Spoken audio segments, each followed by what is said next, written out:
It gives me a great deal of pleasure to introduce to you a student who graduated here in 1982, and he looks the same now that he looked in 1982.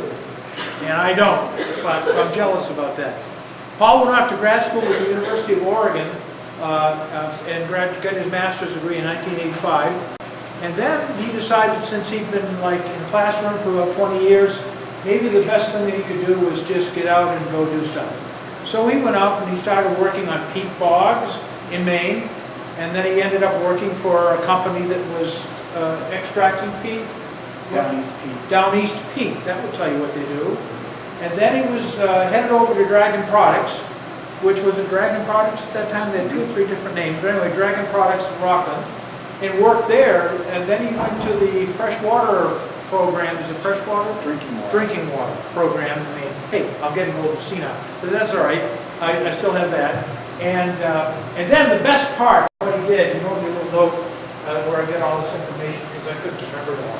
So he's been there since 1999, working and then he moved to Sebago Lake, and he's been working with the Portland Water District since 1999. But here's the best part, which I find really fun. Paul is grateful to UMF for providing him with his start as a scientist. And you're welcome. Thank you for being grateful. Even more importantly, however, he recently celebrated his 31st wedding anniversary to a girl he met at Purington Dorm Social in 1978. Really kind of interesting. So with no further ado, and probably not hitting the lights properly, I will introduce Paul and let him take off on nature and nurture, and I'll try to knock some lights down. See what happens. It really is, I give a lot of talks through the course of the year, but this one has been circled for a really long time for the reasons that Dr. Eastler talked about, because I wandered onto campus in 1978 as a freshman, and I've never forgotten the things I learned here at UMF. I will tell you that I'm almost certain, I'd have to go back and check my freshman schedule, but I'm almost certain the very first professor I ever met, because I think I had environmental geoscience Monday morning, and I think it was Dr. Eastler was the first professor I ever met. And I'm not saying this, you know, just because he's here, but I went to college for 8 years altogether, and still my favorite professor, because he's the first professor or first teacher I ever had who really, instead of just, what I always did is I'd read the book and then I'd answer the multiple choice questions, and I was pretty good at that. And he was the first professor who ever said, well, maybe the book's wrong. Why don't you think about it yourself? Why do you think this is? And no one had ever really, if any of my high school teachers ever did that, I didn't pay attention. And really, he's the first professor where I actually started questioning what was in the book. And I guess I continued questioning all about 8 years. So it really is exciting for me to be back.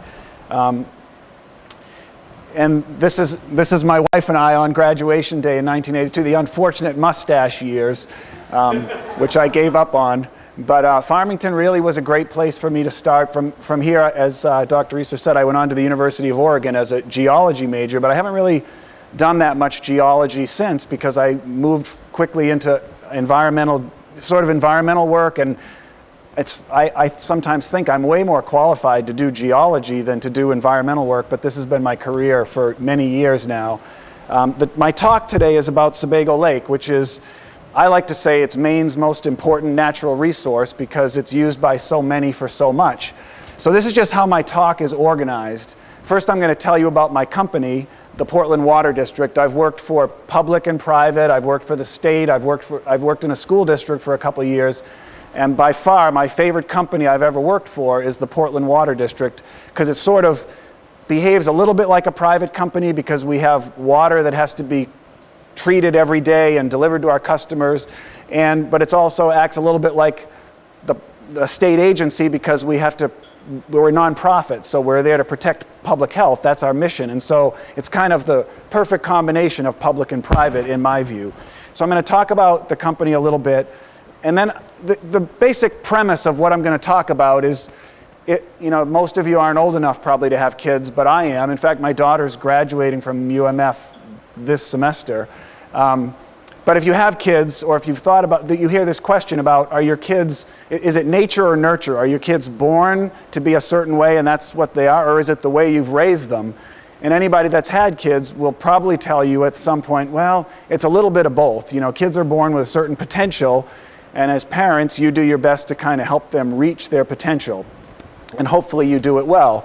So the same is true of Sebago Lake. How it's such a good water supply, even though it's used by so many for so much, is both a combination of some of the natural characteristics of the lake, as well as how it's cared for by the Portland Water District and many, many others. And so the middle part of the talk is really the meat of it. What is it about the lake that makes it a great water supply lake, and how is it protected in order to do all the things that it does? And so I'm going to tell you at the beginning, I'm going to give you the answer, but you can question it, as I learned from Dr. Riesler. You know, I think it's going really well. I think it's been very, very successful. But don't just want you to take my word for it. I'll show you some data at the end, some water quality data, and you can decide for yourself if you think the nature-nurture process is working. Okay, so this is my one slide that's like who we are. I'm not going to go into great detail about everything the Portland Water District does, but I will just tell you that we've been providing drinking water to Greater Portland since 1908. Before that, there was a public water system, the Portland Water Company, a for-profit company, from 1869 to 1908. So it's been 150 years that Sebago Lake has been the water supply for Greater Portland. In the late 70s, after the Clean Water Act was passed, then the district built wastewater treatment plants, and that's a second part of what we do. We have two companies together, a water treatment company and a wastewater treatment company. We provide 22 million gallons of water per day. There's 52,000 services that we serve, each service meaning a house or a building that we're providing water to. And as you know, Sebago Lake is our source. So this graphic just shows you how our water distribution system is spread out over Greater Portland. The blue, which is a little hard to see, I realize it's a little blurry on this screen, but the blue is all the water mains, and then the yellow just is kind of the service area. So that's the part of those communities, those 11 communities, that we provide drinking water to. There's 1,000 miles of main in there, ranging in size from 2-inch all the way up to 60-inch is our largest water main. It's kind of hard to really get a real appreciation of it and how it's all sort of set up from this graphic. So what I'm going to do now is I'm going to remove all the mains that are smaller than 24 inches in diameter. So these are what we call the trunk mains. So, oh, you said I have a pointer. Right here. Okay, so the treatment plant is right here. This Sebago Lake, this is called Lower Bay, and the treatment plant's here. So the two major water mains that sort of serve as the trunk to the tree run right down through Gorham, through Westbrook, and into Portland, and from there it fans out. And the way I want you to think of the water distribution system is it's sort of like a hand.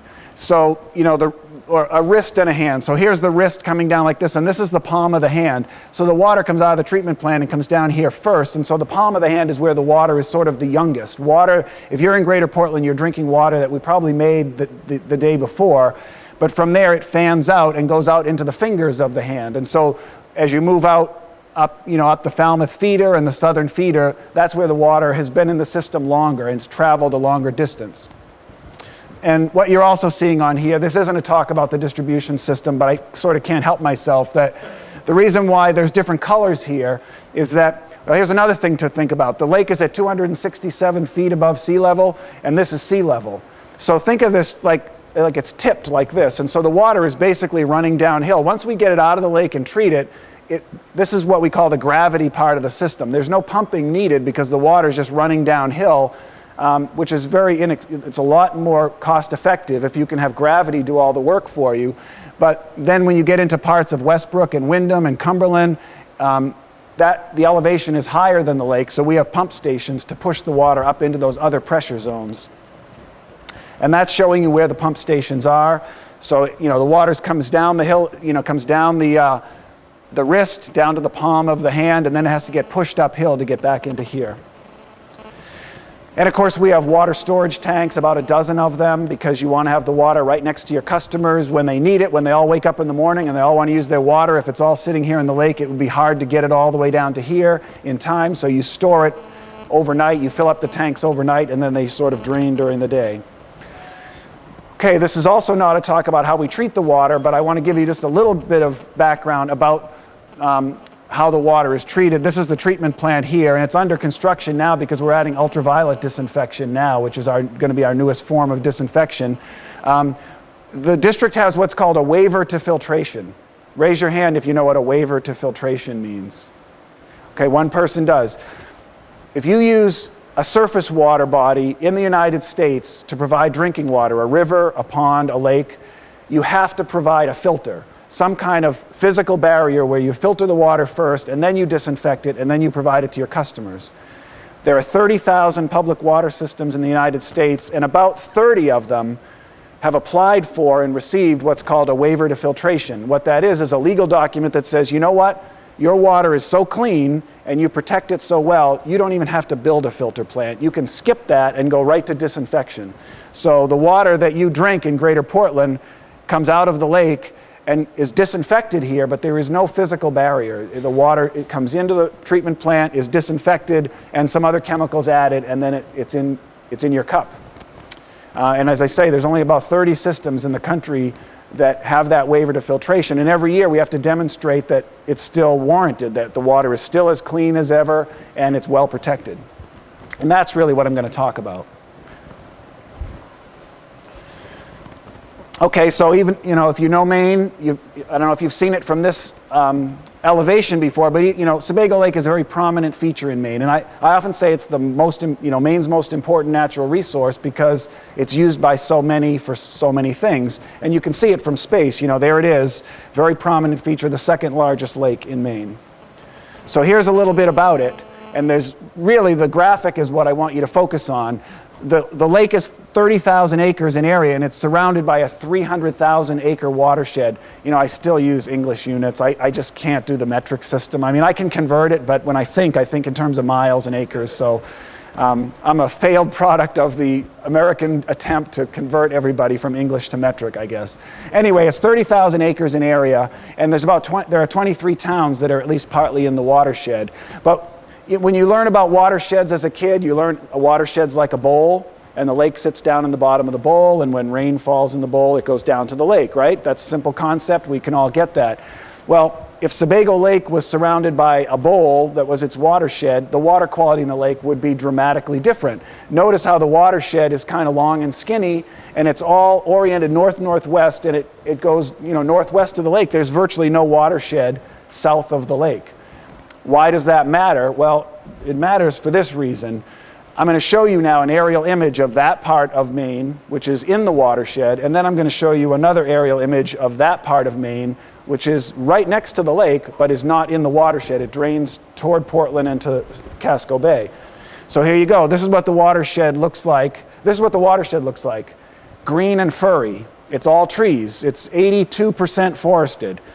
That's one of the secrets, that's one of the nature secrets to Sebago Lake, is that all the land that drains into the lake, virtually all of it, is covered with forest. And forest is the best filter. We couldn't build a filter as effective as the forest. This is what the watershed looks like. You can see, here's Lower Bay. This is where the treatment plant sits, but all of this land drains this way. Well, look at it. The forest is largely gone. If this was in the watershed, the water quality of Sebago Lake would be dramatically different.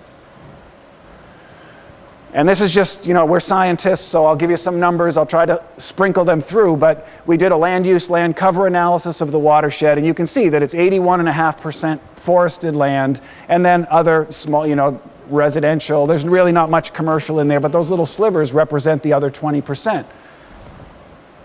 But we have looked at that over time. So we've looked at it from 1991 and then again in 2001, or 1990 and 2001, and about 4% of the forest was converted to one of those other uses. So, we're moving from 80%, once you get below about 75% forested, that's kind of a tipping point. A lot of research shows that then you start to see water quality changes. So we're just north of that tipping point, which isn't great news, but, population grows. It doesn't really shrink. So now I'm going to zoom in a little more and tell you about the lake itself, because it is a pretty fascinating, if you're into lakes and you've never been to Sebago Lake or have never worked on it, it's sort of stunning.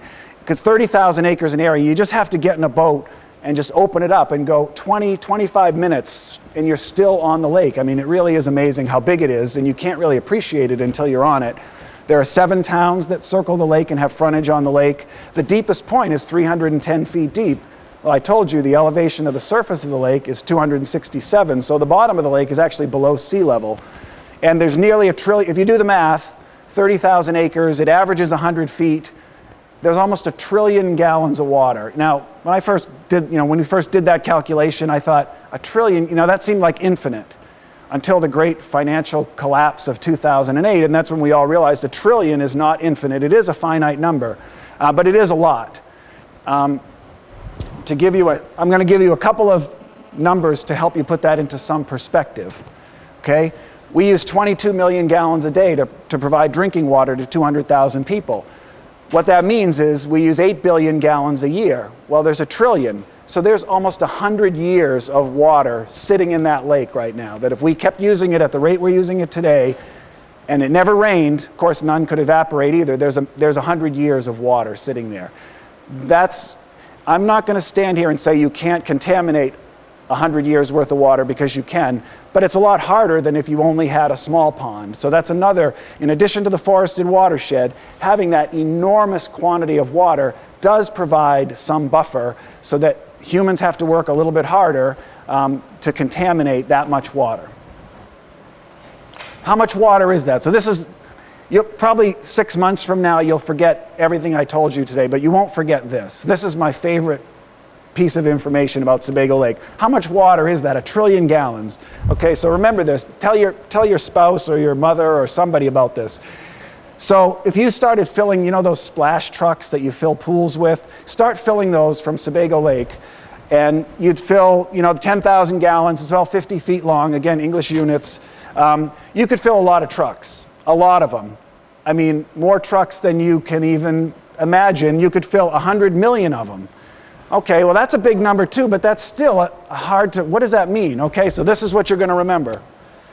If you filled water trucks with Sebago Lake water and lined them up end to end, you could go from the Earth to the moon and back twice. That's how much water is in that one lake. Again, you have to work pretty hard to contaminate it. I'm not encouraging that, but that is a buffer that we have against pollution. So now I'm going to zoom in a little further. Now I'm going to start leaning toward the protection of the lake, okay? So if you zoom in on the lake itself, there are protection zones on the lake that have been established by the Maine legislature.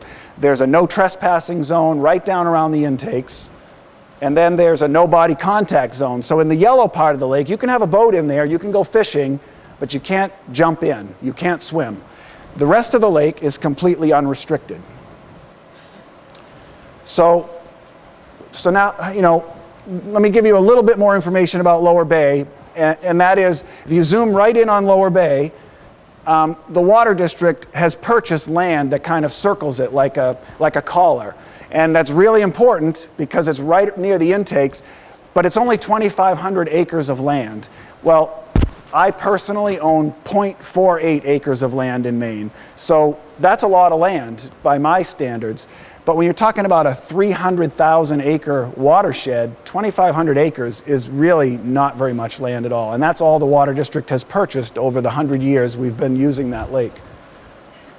So you might say, well, that doesn't sound too good, Paul. Well, it's true. That is not a lot. We wish we owned more land. It's quite expensive to do so. But I will tell you this, that despite the fact that we only own that 1% of the watershed, the water quality in Lower Bay is consistently better. When you measure water quality in the 3 bays of the lake, water quality in Lower Bay is consistently a notch better than the other 2 bays. So having all that land around it that's undeveloped and forested does make a difference, it appears. So you might say, well, Paul, this sounds like a piece of cake, 1 trillion gallons of water, hard to pollute, water quality seems good. What's the challenge? This is the challenge. And this is unusual for a water supply, not unheard of, but most water supplies, there's not a huge amount of access to them. It's restricted more than it is at Sebago Lake. Sebago Lake is a fishing destination, marinas, there's marinas on the lake, there's boys and girls camps all over the place, there's ice fishing tournaments. That's really the challenge, is how is it, yeah, we have a great lake, but there's a lot of activity going on it. And in fact, I love this image. Well, I don't love this, but this is a very stark image when you're trying to protect a water supply. I mean, if you picture the ideal water supply has a fence around it and signs that say no trespassing. That's ideal. It doesn't look like this. An ideal public drinking water supply doesn't have hundreds of ice fishing shacks dotting its surface, and it doesn't have a heliport. This is the Great Sebago Lake Ice Fishing Derby, and they were flying helicopters, and you can see them down there. And it certainly doesn't have a Walmart parking lot, but this is our water supply. Fortunately, this is about 5 or 6 miles from where the intakes are. So again, it's an enormous lake, and this is quite a distance away, but you know, you'd really rather not have this going on your water supply. But we don't own the lake. The state of Maine owns the lake, so we have to share it. And this is what this part of my talk is about, is like, so how do you do that? How do you manage all this human activity and still manage to maintain a waiver to filtration? How do you maintain water quality? So that's what I'm going to talk about now, is what we call the Watershed Control Program. It's actually a legal requirement of the Safe Drinking Water Act. If you're going to get a waiver to filtration, you must have a Watershed Control Program that the state approves and that they audit every year. And I will tell you that I'm going to tell you about a lot of things. I gave a talk once to my daughter's 4th grade class, and she's a senior here now, so you can see it's been a few years, but I talked about it takes a team to protect a lake. You need inspectors, and you need educators, and you need lake monitors, and you need laboratory staff. And I had the students line up, and I dressed one in a lab coat, and I put a hard hat on one, and I said, this is what it is, it's a team. And this little girl raises her hand, she goes, what do you do on the team? And I actually laughed out loud because I said, well, you know, like at your school, there's a principal, right? He's important, right? But what does he actually do? You know, because I'm sort of the administrator of this, so I don't get to do any of the tasks. But these are the people who actually do the work. These are the inspectors and the boat launch attendants, and so this is really about their work. I get to come and speak about it, but they actually do the work. So our watershed control program can be broken up into these 5 sort of areas, 5 components, and I'm going to talk about each one individually.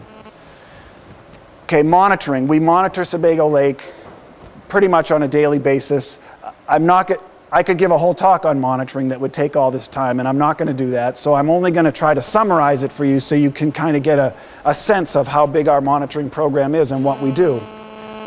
And so what can I tell you about it? Well, there are 17 different monitoring programs, from profiles, lake profiles, periphyton, macroinvertebrates. There's a whole series of monitoring programs, 17 at present time. Some of them are very extensive, and we collect a lot of samples and do a lot of analysis, and some of them are less extensive, but I asked them, I said, count them up for me. How many do we have? And it's 17 right now. Some of them we've been doing since the 70s, and some of them are relatively recent, like the macroinvertebrates. We've been doing that for 5 or 6 years. But all of the monitoring programs share these things. The purpose of them is to detect any changes in lake water quality early. In other words, before you're drinking it, if you're in Portland. We don't want to find out, wow, the water quality has really declined when the water is in the distribution system. We'd rather notice that a stream appears to be declining in water quality and it's 15 miles away or 10 miles away, and do something about it then rather than wait. So it's sort of an early warning sign of how's the lake looking. And it's also to raise awareness, because when you're out monitoring, just somebody seeing a Portland Water District employee, the truck pulled over, and he or she is out there filling sample bottles, there's a message that you get that, wow, somebody cares, it's important. You know, it needs to be monitored, meaning it can change.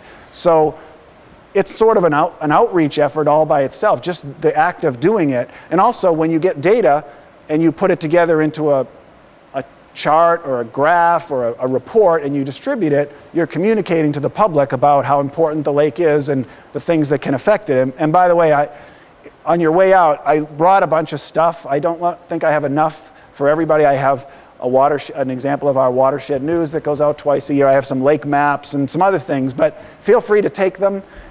Just don't take the last one as you're leaving, not because I don't have more, I do have more, but so anyone else that wants to see them, my business cards are there, so you can take my business card, and if there's any report that you can't take because they're all gone but the last one, just fire me off an email and I can send you a PDF of anything that you want to read. But anyway, we use the lake monitoring data to communicate with the public about the importance of lake protection. So this is my one slide summarizing our 17 monitoring programs. There are chemical analyses that we do, there are microbiological, and there are biological, for example, the macroinvertebrate program. And if you look at this graphic, you can see green triangles on there. Each triangle is a sample location, so they start way up in the upper watershed, 40 miles from the intakes, and this is the Crooked River we monitor along there, and then there's samples around the edges of the lake and the 3 bays of the lake. But what I want you to get out of this is that as we get closer to our intakes, we collect more samples and analyze more things more often, because you're getting closer, as you're getting closer to where the water is actually being used, there's more things you look for more often. I don't know what I was supposed to say here. Oh, our beach sampling program. So, all right, now I remember. I'm going to of the 17 programs, one of them that we found really resonates with the public is our beach sampling program. So I'm going to tell you a couple things about it. This is a map of the lake showing you the beach sampling locations. And what I want you to notice about this is that the dots are in 2 different colors. The red ones are outside the 2-mile limit. So that's the part of the lake that the public is free to use for boating, swimming, everything.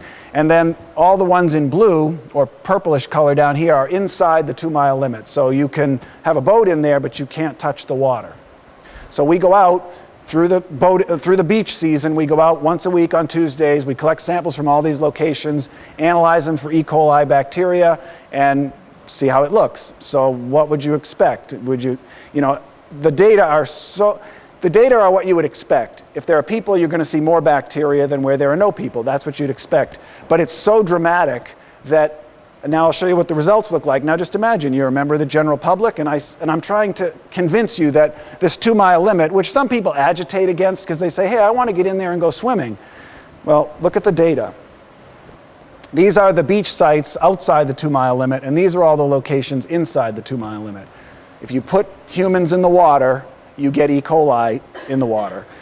You get up to numbers like this. This is the average for a 4-year period. This is the average, 100 E. coli per 100 ml. You'd have to start asking yourself, do I want to swim in that? Not do I want to drink that?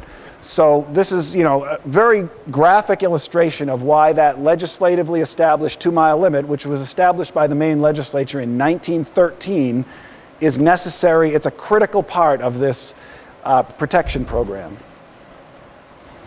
Okay, I'm done with monitoring. Now I'm going to talk about security, which is kind of like people monitoring. The monitoring programs are about chemical, microbiological monitoring, but there's a lot of activity down there, and we have someone on staff. This is him. His name's Rod, and he's a retired Sanford police officer, and he has organized our Lower Bay security program, and he would tell you laws are great, but they're useless unless you enforce them. You can have them on the books, but if no one's out there making sure the laws are followed, they don't work. So we have a boat on the lake. We've actually had a boat on the lake every year since I found this in an annual report, 1917.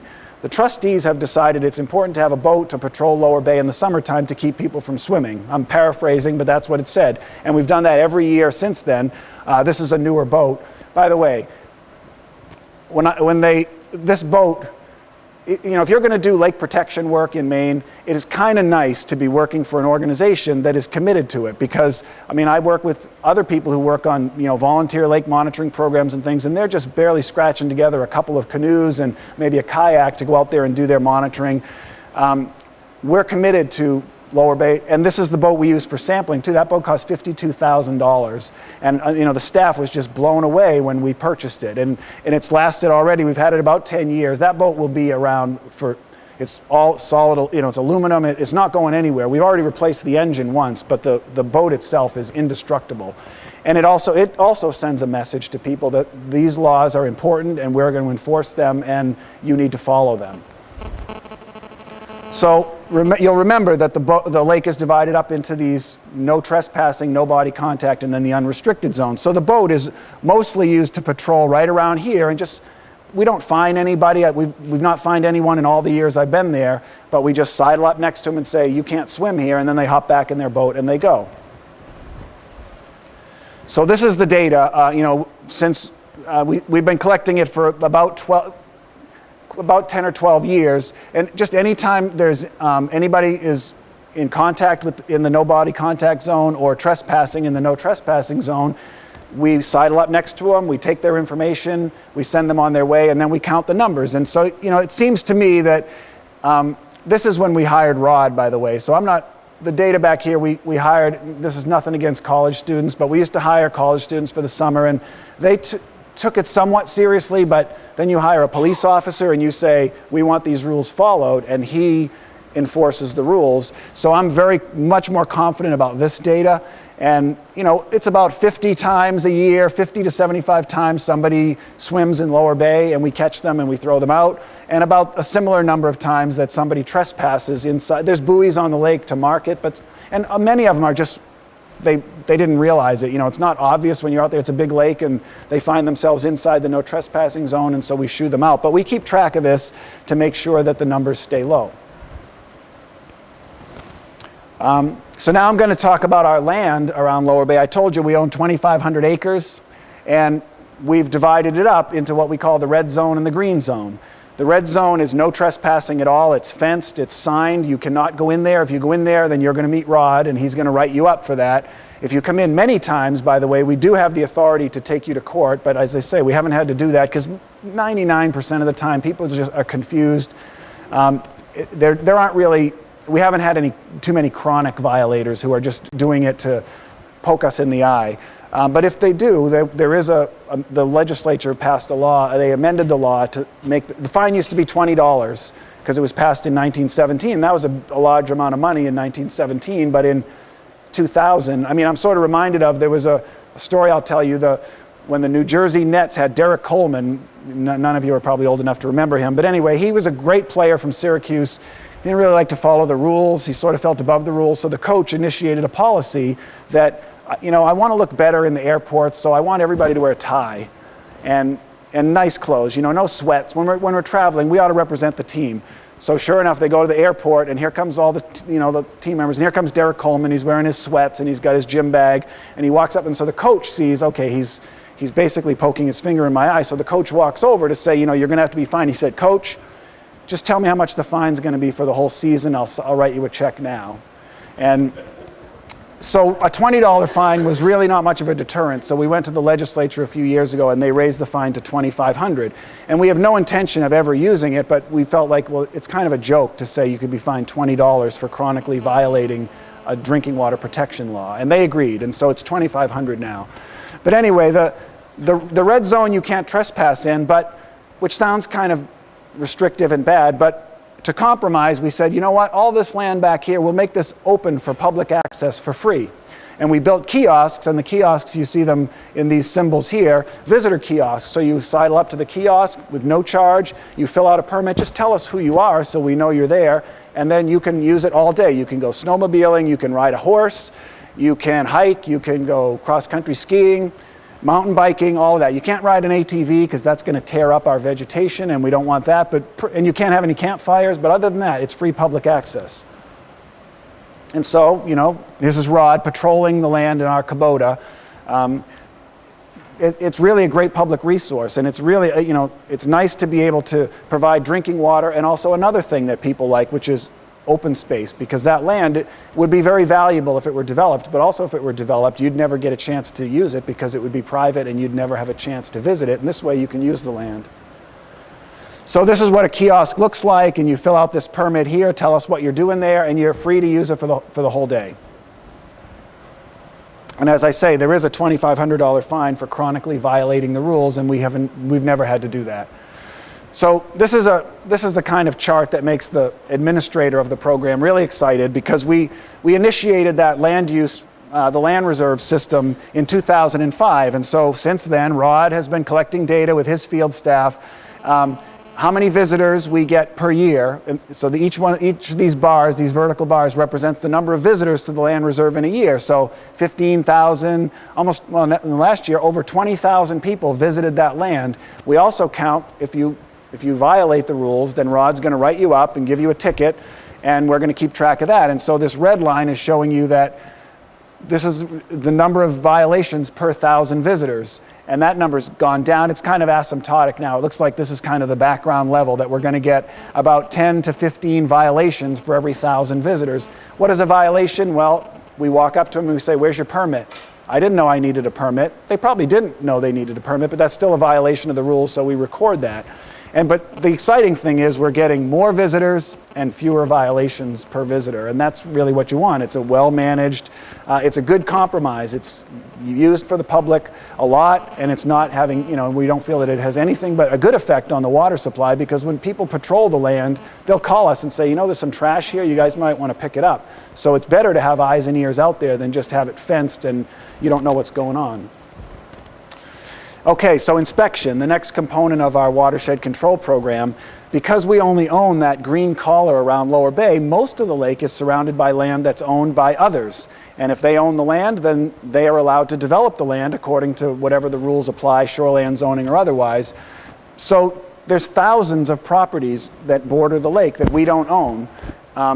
So the tenet of our watershed control program is, if you're going to protect a lake that's surrounded by land you don't own, then you better get on site somehow. You better get on site so that you can just ensure that the development that's going on is being done right. It's legal to develop your property, but not in a way that sediment is washing into the lake, for example. But the only way you're going to ensure that sediment isn't washing into the lake is if you're there, at least checking in on it. So we do that. So this is just showing you, it's hard to see, it's kind of blurred out. But anyway, the dots, each of the dots on there, each dot represents an inspection that we did. And I'll zoom in a little bit so you can see it a little bit better. So this is Fry Island and the basin, but each of those dots represents an inspection that we did. And the reason why they're two different colors is we have two kinds of inspection. When we do the inspection, we check off whether it was what we call a verified inspection. Verified means if we weren't here, pollution would have happened. In other words, we corrected something. They didn't have silt fence around the disturbed soil. Something was being done wrong, and we talked to them and they fixed it. So those are the red dots, and then the gray triangles are ones where we got there and everything was fine. But we did 6,200 of them over about a 10 or a 12-year period. It's about 500 a year, which is that's a lot of inspections to do. And what I'm proudest of is the way the staff have developed the program. And this graphic kind of describes how it's been done. We have some permit authority. The same law, the 1913 private and special law, granted the water district some authority over development projects around the lake. If you're going to do a development project within 200 feet of Sebago Lake, you have to get a permit from us if there's a septic system involved. So that's what we have legal authority to do. And so, but if you notice, if all we did was what we have legal authority to do, specifically in the law, we would have done about, I don't know how many this is. If this is, say, 500 inspections, this is maybe 100, less than 100. Those are the projects around the lake that involve septic systems. And we have authority to go and knock on the door and say, you need to get a permit from us. And people do. They come to us, they get a permit, and we say, we'll be out to inspect it to make sure it's put in properly. But all these other inspections that you see on here, 4/5 of them, we don't have any authority, but someone does. The town, for example, there are projects that the town has authority for. You have to get a permit from them. You don't need one from us, but we have a cooperative agreement with all the towns. We've met with them, we've said, you know what, we have field staff, you only have one code officer. We'll go and do your inspections. We'll go to all the sites where people have applied for permits and we'll just talk to them. It's a technical assistance. We have no authority, we don't claim to. We meet with them and we see what the project is. If it all looks good, we say congratulations, thank you, we appreciate it, and we leave. If there's a problem, there's no silt fence or something, we'll tell them, you might want to put silt fence here, and 90% of the time they do.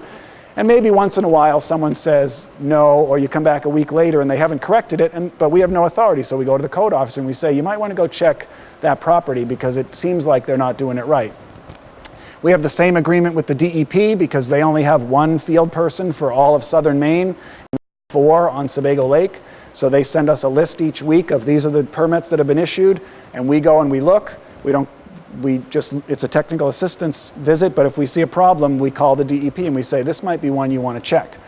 So that's how we got about half of our inspections was that way. Also, if you call and complain and you say, I see a problem, it seems like my neighbor's cutting down trees, we go and we just talk to the neighbor and say, is there any problem here? And often we find he's got a permit to do that, but occasionally we find he hasn't. So we do a bunch of inspections that way. The one I'm going to talk about now, though, is this on request. Because you might ask, why would anyone request that the regulatory authority or the authority come and inspect my property? Like, why would you do that? And the answer is that we provide incentives. We have a program, a lakescaping program, which essentially says if you have property on the lake or near the lake and you have an erosion problem or you have a stormwater problem or something you want to correct, call us. Free of charge. We will come out and we'll inspect it. We have people who are trained in erosion and sedimentation control, and we'll write you a report saying this is the way you could correct that problem. There's no requirements, there's no strings attached. You can choose to ignore us or you can implement it. But by the way, if you want to implement it and you do what we think is the right thing to do, we'll help pay for it. So we have a grant program to assist you. So this is just an example of one of those projects where it's kind of a pull-off area near Kettle Cove, and they called us and they said, it's all rutted up, it's kind of a mess. What can we do? So we said, you could stabilize that with some crushed stone, and they did that. We paid half of it, they paid half of it. They're really happy. It's a much better area, much better for them, and it's better for the lake. So we've invested money working with landowners to help them to improve their properties. This is just showing you can kind of see that. Each of those dots represents a place where we went and did an inspection. The ones that are in red are where, you can see some of them are red. That's where people took us up on our offer of a grant and actually implemented our recommendations. The other ones, they either didn't apply for the grant and did the work anyways, because there are some people who don't really need our grant money. They've got enough money to do it, and they just said thank you, and we can take it from here, or they didn't do it at all. But anyway, these are all the inspections or the lakescaping and site visits we've done and the grants that we've implemented or that we've granted for work that's been done. To give you a sense of the scope of it, this is another example of a project that we funded with the town, actually, to stabilize this road and stabilize the embankment and put in a stone-lined drainage ditch. So this is just some statistics for about it's about a 12-year period. We've invested $190,000, but you have to at least match it dollar for dollar, but often it's more than that. And so for those same projects, the total value of all the improvements was 3 times that. So it's, for every dollar we put in, the landowners put in $2. So, and I've already told the staff, I'm not that old, but I'm going to retire before any of you do, and my goal is that we hit $1 million. I want to be able to say, I was there when $1 million worth of improvements were made to Sebago Lake shoreline. And we're going to make it because this is 2011. In 2012, I think we did about 75,000 more, so we'll get there. Okay, another component of our watershed control program is education and outreach. We don't own the lake, we share the lake, and so there are many tens of thousands of people that can impact the lake, and some of them are young now, but they'll be older and they'll own land around the lake or they'll be our customers. So we have decided that it's worth our time and effort and money to go into schools all around Greater Portland every year. We go in monthly and do hands-on lessons about how lakes work, the water cycle, wetlands, vernal pools, water treatment. There's a whole series of lessons that we send educators into the classrooms. We focus on middle school and we do these hands-on lessons monthly. We've been doing this started just before I got there, so we've impacted a lot of kids over that time. This is just a graphic showing you where the schools are that we're in now. These are all schools that we do directly. And then these schools up here, the Lakes Environmental Association in Bridgeton, they have an educator and we help fund them, and they actually are working in these schools, but it's the same message, it's the same kind of program. So all of those kids in all those schools in middle school are getting education lessons from. And I'll tell you what, the educators say that they're like rock stars when they show up because they bring hands-on stuff and the kids are like, the PWD is here, the PWD, and they make it interesting, they make it fun. And our thinking is that if we can get these kids to think about lake protection when they're in 6th grade, then when they're 25 and 30 and they own properties around the lake, they'll already know our message. They'll be on our side. So this is just some statistics, and then basically our program is we serve about 1,000 students, and we go in monthly, so that's about 8,000. We go for about 8 months during the school year, so about 9,000 student contact hours a year from just our hydrologics program. That doesn't count the LEA program. Okay, and then I have some of these publications here, but in addition to educating children about the lake and how to protect it, our philosophy is, their parents too.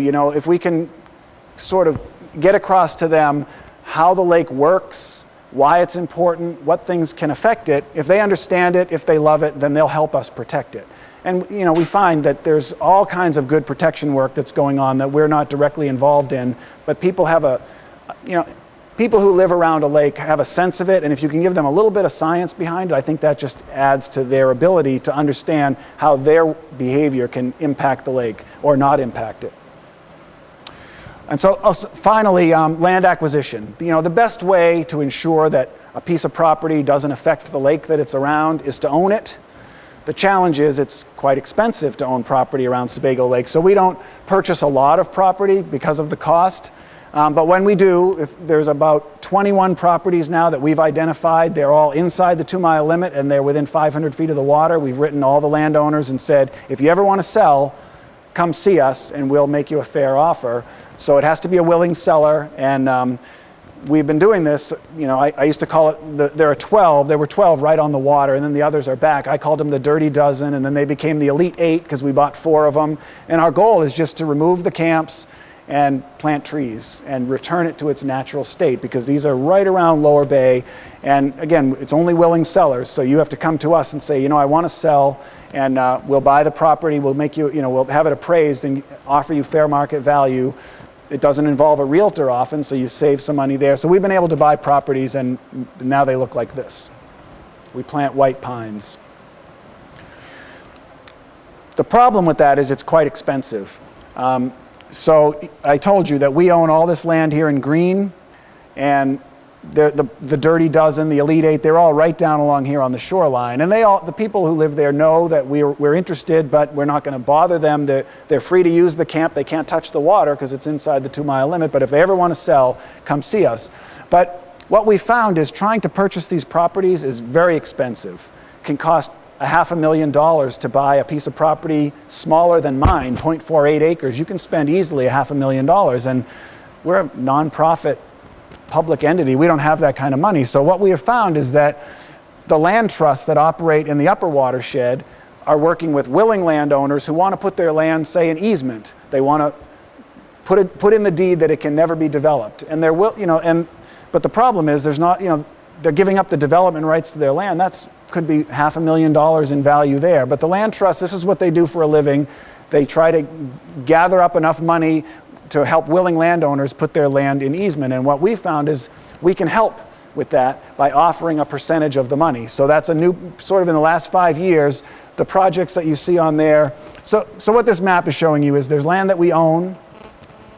There's other protected land. I told you we only own 1%, but there's Sebago Lake State Park, there's White Mountain National Forest. So it's about 15% of the watershed is sort of protected by somebody, even though we don't own a lot of that. But then these ones that you see in purple, those are properties where the landowner has put his or her land in easement, and we've contributed some percentage of the money. And we're really heading in this direction because it's so much more cost effective for us than buying these properties. Although these properties, we're still interested in buying those, but we want to have an impact up here, and we can't ever buy that property up there. It's just too expensive. So what we found, again, this is the premise, is that conserving land that's owned by others is so much less expensive. And I'll give it from my perspective, we also don't have to manage it. That 2,500 acres down here, we've got a full-time retired police officer. He hires staff in the summer to patrol it, and we have to put up fencing, and we have to build kiosks, and there's a cost associated with owning all this land. But that piece of property right there, 690 acres, owned by the Watkins family. We know it's never going to become Walmart. We only contributed a small amount. We helped with the transaction. They're managing it for us, the land trust and the Watkins family. We're not involved at all. So it's a good deal kind of all around. To give you an idea of why it's such a good deal and why I'm really in favor of this and have been touting it to our board of trustees, in the last 15 years, we've acquired 10.53 acres of land around Lower Bay in fee for $2 million.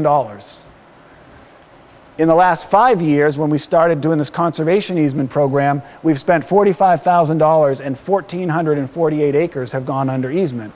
And that's land that is never going to be developed by the owner's choice. We contributed a small amount, but you can see why I'm much more excited. I mean, I'm excited about both, because owning that land right around Lower Bay is important because it's so close to the intakes. But this is really where I'm hoping we can make a big impact over the next 10 years. Okay, so I've given you kind of an outline of what our program is and also the nature of the lake itself. And I told you I think it's working pretty well. So now I'm going to try to convince you that that's so with some data. So this is from the Volunteer Lakes Monitoring Program. It's a 1,334 Maine lakes. Do a Secchi transparency reading. Everybody knows what a Secchi transparency reading is. Drop a disc down into the lake and measure the depth at which you can't see it anymore. So the bigger the number, the better. And this is a histogram showing this many lakes of that number. It looks like it's about 20 of those 1,334 lakes are between 0 and 1 meter transparency. You can only see that deep into it. That's basically a mud puddle. But most Maine lakes plot in the 4 to 5 meter range. So that's about 18 feet maybe that you can still see the Secchi disc before it disappears. That's a nice clear lake. That's the lakes we're all very familiar with. And a few Maine lakes plot up in this range. Well, Sebago Lake plots here. The average Secchi disc reading over a 35-year period, I think that is about 10.5 meters. 10.5 meters. I'm not good with the metric system, but that's a long way down to still see this little disc. The lake is very, very, very clear, which is really a good thing when you're trying to treat it to make drinking water out of it. This is the same data, but shown a different way, or this is the lake-specific data, and any lake is going to show sort of a sine curve of Secchi readings.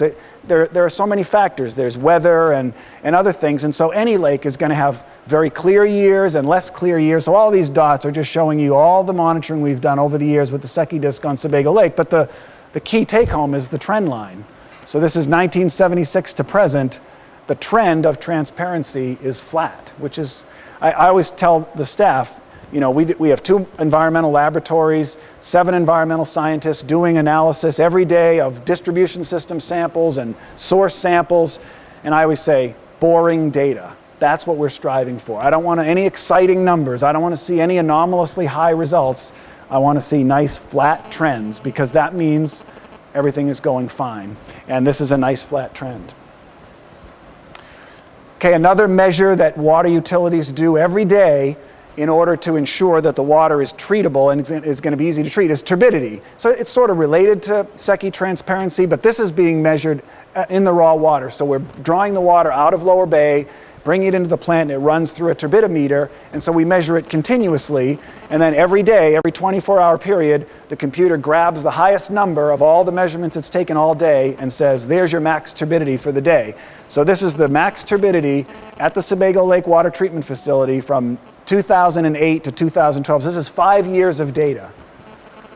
Okay, this is 0 turbidity, 0 NTU, and that's 1 NTU. So the raw water is averaging around 0.29 NTUs, so less than a half. And this is the regulatory limit. We always have to be below 5 NTU.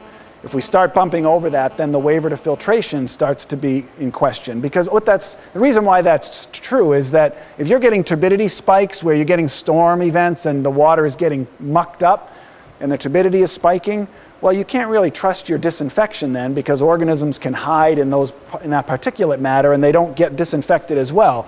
So we're striving for very boring flat data, and this is 5 years of turbidity. That's the maximum turbidity, so we don't see any spikes.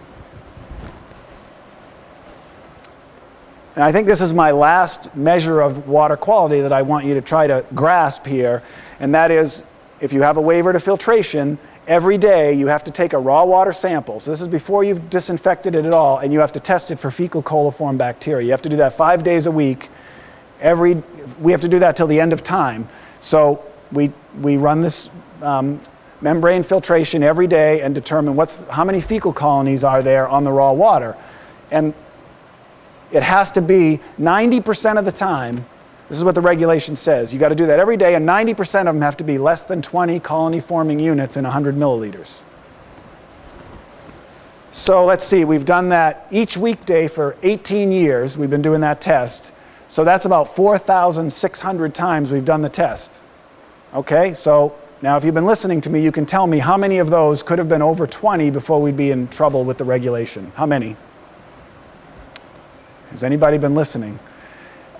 I said 10% of them could be over 20, so 460 of them could have been over 20 before we'd start having a problem with the regulation. 2 have been over 20 in 18 years of doing this test. So that just gives you a sense. Again, the turbidity doesn't spike, the Secchi readings are flat, and the fecal coliform is non-existent, essentially non-existent in Lower Bay, because we're drawing the water from 85 feet of water in an area surrounded by a no trespassing zone and a no body contact zone, and the end result is we don't measure fecal coliform bacteria. This is the same data, but just maybe you don't like maybe you like charts better. You know, you're scientists, so you might like charts better, but this is basically the same data. Here's the 20 colonies per 100 ml. That 90% of the time we have to be below that, and this is, I don't know, 5 or 6 years of data. Usually it's 0. These are all zeros in here, and then there's some 1s and there's a few 2s. That's all we ever see in 20 years of doing the test.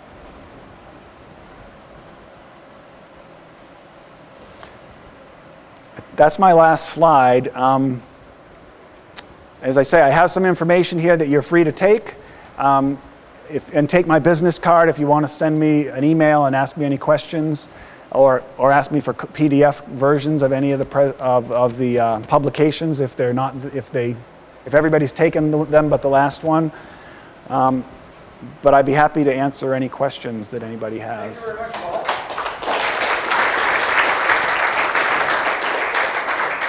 Question? Yeah. So, you had 2 incidents of 20 or over CFUs. One of them was, I don't know if you remember, in 1996, there was a 19-inch rainstorm in Greater Portland. I mean, it was big across Maine, but it was like a 24-hour period, 19 inches of rain fell. That was one of them. I can't remember the other one exactly, but it was related to a storm event. I don't remember the date of the other one. But so we've had 2 major storm events, and the next day there were fecal bacteria in the raw water. So it's mostly from runoff? Well, that's what I would conclude from given the, and we find that in the tributaries too. We do a tributary run every month where we go to 10 tributaries, and we do fecal coliform and we do turbidity. And whenever we see any anomalous numbers, it's always right after a storm, and then we go back the next day, because that's our protocol. If any of the numbers are high, we go back the next day. Virtually every time they're back, low again, and it's always right after a rainstorm. Other questions? Ron? Can you go back to your first bar graph? About what? You had both the within the area of the station. Oh, the beach data? They're not clustered in any way. If I look at, I can't quite read them there, but I don't mean to pick on anybody, but there are a couple of public swimming beaches, so I'm not going to name them. The numbers are higher there, and there's nothing. It's dramatic graphically, but if you just go out and when you've got your waders on and you've got your sample and there's people all over the place and you go get a sample, that one is going to be a high number. So it's the big public swimming beaches. Some of the other numbers that are lower are smaller, more private beaches. Maybe there's 24 people in the water. Actually, it almost seems like we get a better correlation. When we see high numbers, there's almost always waterfowl, because beaches attract ducks too, because people bring food. And so I don't have it statistically, but it seems like waterfowl are a bigger culprit than people swimming. But generally, the more people brings more waterfowl, so they kind of go together. Dan? So, what about organic, soft organic carbon? Oh, I can't rattle them off. They're very low. Tell me what range you see in Maine lakes, and I can probably tell you where it would. Well, I know that some of the other public water supplies that have the permit for no filtration have DOT problems, and they're looking at that. And part of the reason they're looking at that is because of the language that they purify the water. It used to be all chlorine, but you can Right. do a variety of purification methods. Why did you do that?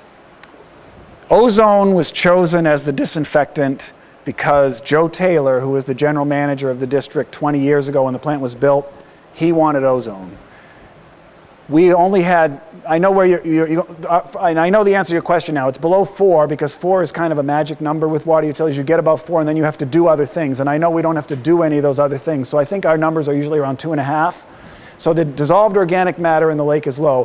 What he's getting at is that for water utilities, when you're using lake water, you're taking natural organic matter in the lake and then you're disinfecting. And if you're using chlorine as a disinfectant, and that is our secondary disinfectant is chloramines, the chlorine will react with the natural organic matter and give you things like trihalomethanes and haloacetic acids, which are carcinogenic trace compounds that are found in drinking water around the world because you're disinfecting with chlorine. Now, that's not great, but it's better than cholera and typhoid, so it's sort of a compromise. We've decided to use chlorine, not we, but the world, because waterborne disease can be so virulent, you have to protect against waterborne disease, but it does create this, if you have a lot of natural organic matter and you hit it with chlorine, you can get high levels of these disinfection byproducts. The good news for us is, even before we switched to ozone, our disinfection byproducts were in the 20 parts per billion range, and the regulatory limit is 60. So we were a third of the regulatory limit anyways, but when we went to ozone, they dropped to below detection. So we have less than, I think 5 is the detection limit, and we're below 5 parts per billion, and it's bumped along below 5 pretty much ever since we built the ozone plant. We are now, I told you at the beginning, we're putting in UV. We're adding, it's not going to replace ozone. There's going to be ozone, UV, and then chloramines. We're going to have 3 disinfectants. And when we hired our consultant and we said, what's the best way, because the regulations have stiffened, and so we are upgrading our disinfection to meet the regulations. And when we did that, we said, tell us what would be the least expensive way. Obviously, we're a public entity. We're trying to keep costs down. And they looked it all over, and they ran the numbers, and they said, if you eliminate ozone and you go to chlorine and UV, you can meet the new regulations, and it will cost you about $2 million less than if you do it with ozone. Because you could upgrade your ozone and then go ozone UV with the chloramines, or you could go just chlorine. And they said, and all you're going to get is your disinfection byproducts are going to go back up to around 20, where they were. And we met and we talked about it, and we said, well, $2 million is a lot of money, but increased cancer risk by 5 times, that's costing somebody a lot of money, and it's not money, it's life. And we decided, you know what, we'd rather spend the extra $2 million.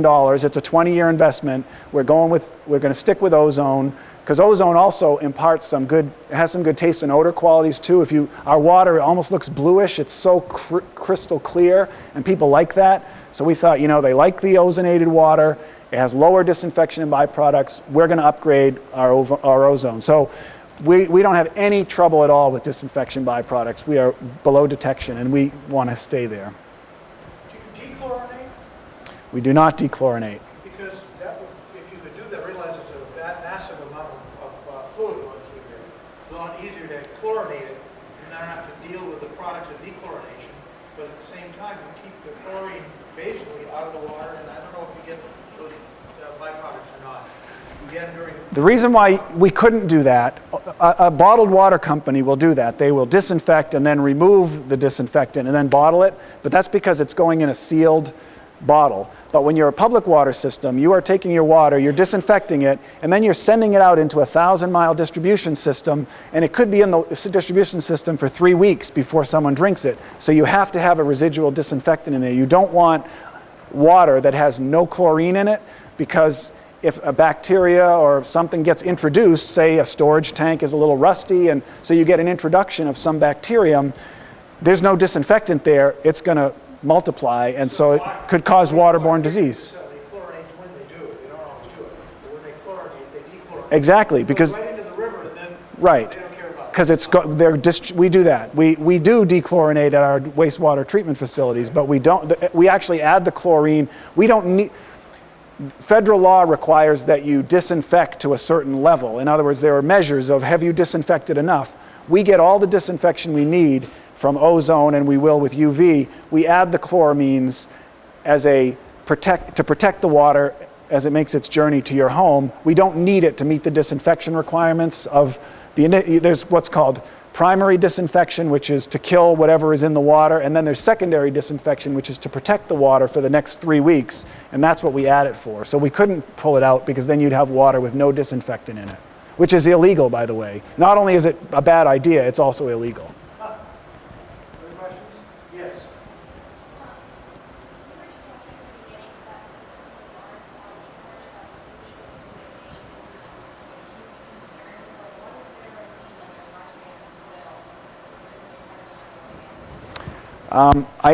I predicted there would be a tar sands question, and I'm glad that you asked it.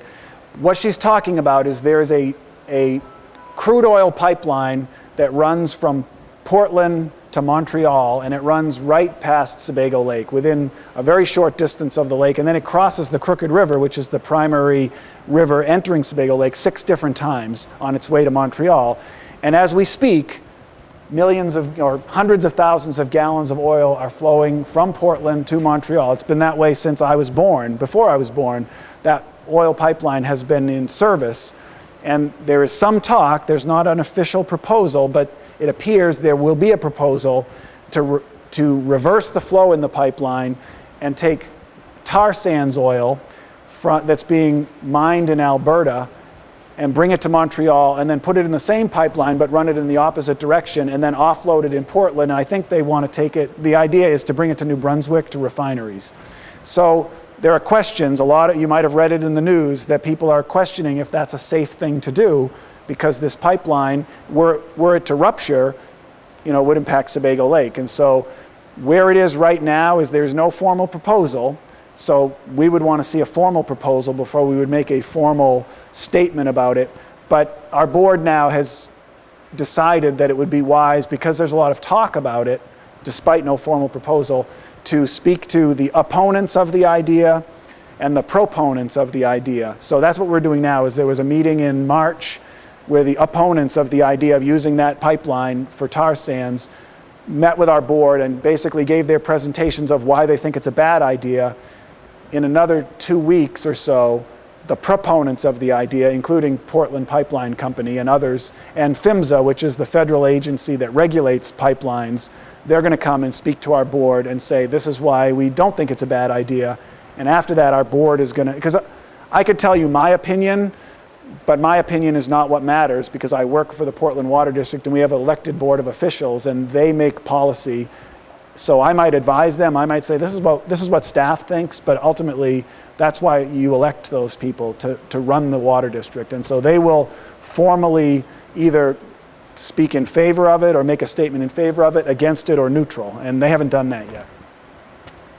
Thank you. I think one more question, if there's one sitting up there. If there isn't, silviculture. Are you doing silviculture on the land that you own? Because I saw those nice pathways that the ATV was running through, and the trees and stuff like that.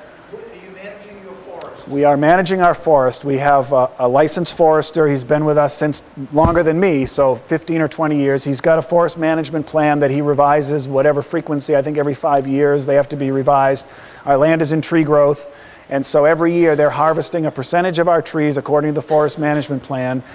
It's not probably dramatically different. We don't make any money off of it. In other words, we pay the forest, or the cutting company. It's not the forester, and then the contractor. He gets paid by taking a percentage of the trees. So essentially, he gets the profit.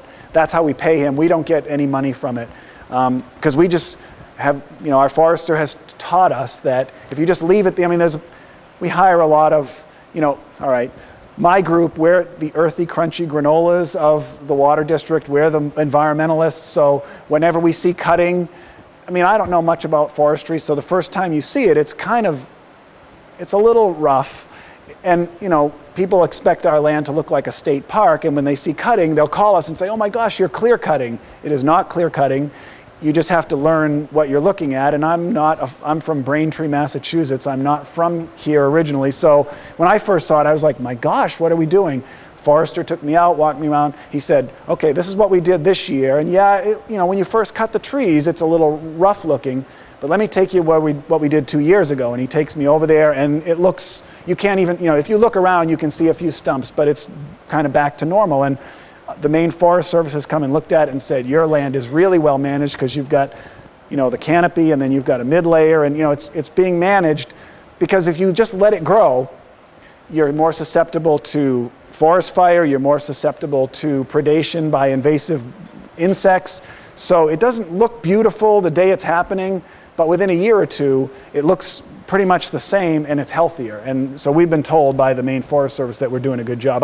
I'm not really, it's funny, I came here as a forestry major. I don't know if you remember that, and you talked me out of it. This is a true story. I met with him at Christmas time my freshman year, and I had got an A in environmental geoscience, and he said, so what's your major? And I said, oh, I'm a forestry major. I'm going to transfer to Orono and get my degree, you know, eventually. And he said, why? And this was my reason. I want a pickup truck and a walkie-talkie. That's like my career goal. And he said, and this is a quote, geologists get pickup trucks and they get paid better than foresters. So this is a true story, so I switched. I also didn't want to leave because I'd already met Pat by then, and so Farmington kind of was where I wanted to stay. But anyway, I started out, but I don't really know much about forestry. I rely on our forester. Thank you, Paul. Thank you very much. Good job, right on time, right away. Thank you all for coming.